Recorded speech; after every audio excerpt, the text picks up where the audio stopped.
Assalamualaikum warahmatullahi wabarakatuh. Waalaikumsalam warahmatullahi wabarakatuh. Kembali hari ini kita akan membahas pengertian Al-Quran dan hadis.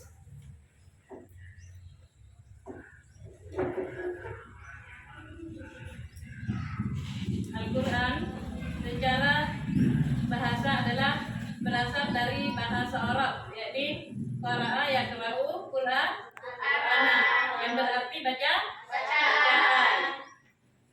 Yang kedua, menurut istilah, Al-Quran adalah wahyu yang diturunkan kepada Nabi Muhammad SAW beransur-ansur melalui malaikat Jibril, diriwayatkan secara mutawatir dan membacanya adalah ibadah.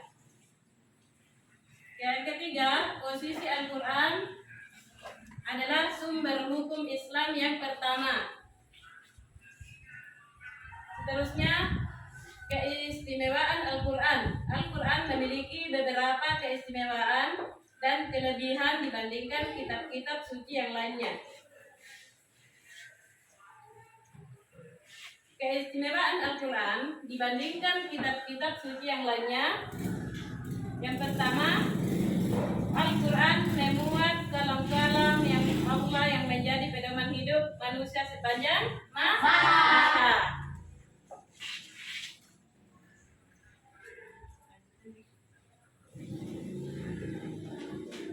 Nama-nama Al-Quran. Al-Quran adalah bacaan. Al-Huda artinya petunjuk. An-Nur apa artinya? Benar.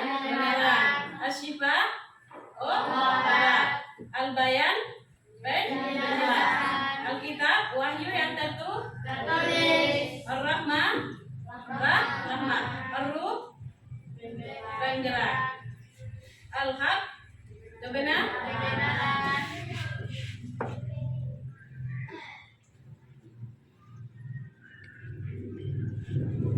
Nah, Al-Quran sebagai mukjizat.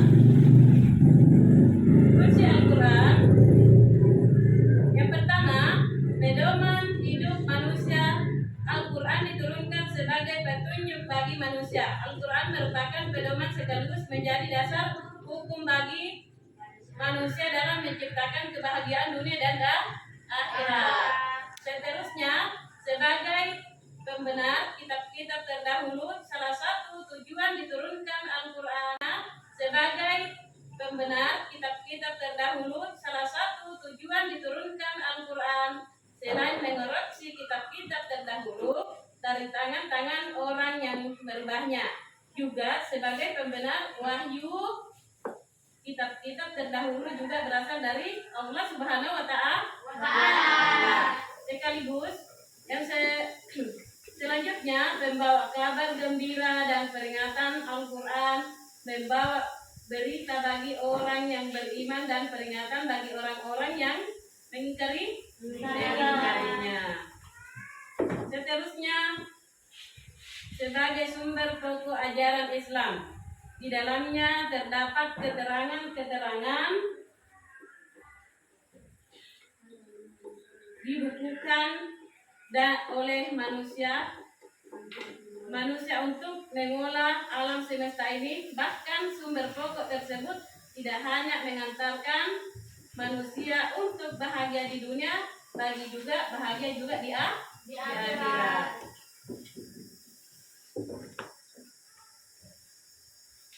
Selanjutnya kita akan melangkah isi kandungan Al-Quran.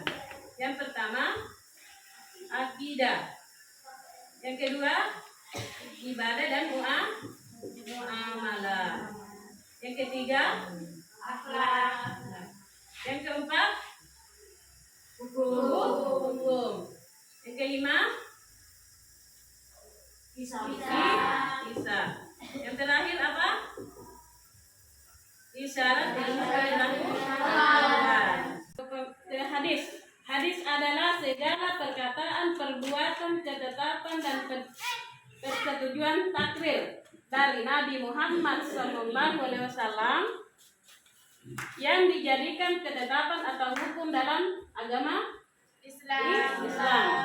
Secara bahasa, hadis berasal dari kata hadasa yang berarti baru.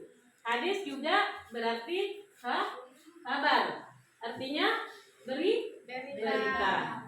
Islam, istilah lain yang identik dengan hadis adalah sunnah. Namun, beberapa ulama membedakan pengertian keduanya.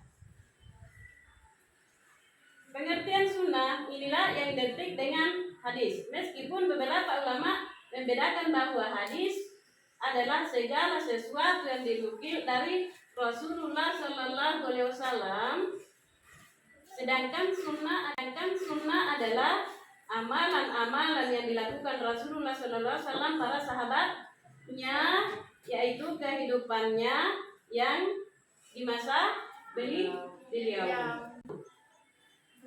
Perkataan. Yang kedua, perbuatan. Yang ketiga, takbir, mendiamkan. Himmah, sifat keadaan Rasulullah Sallallahu Alaihi Wasallam.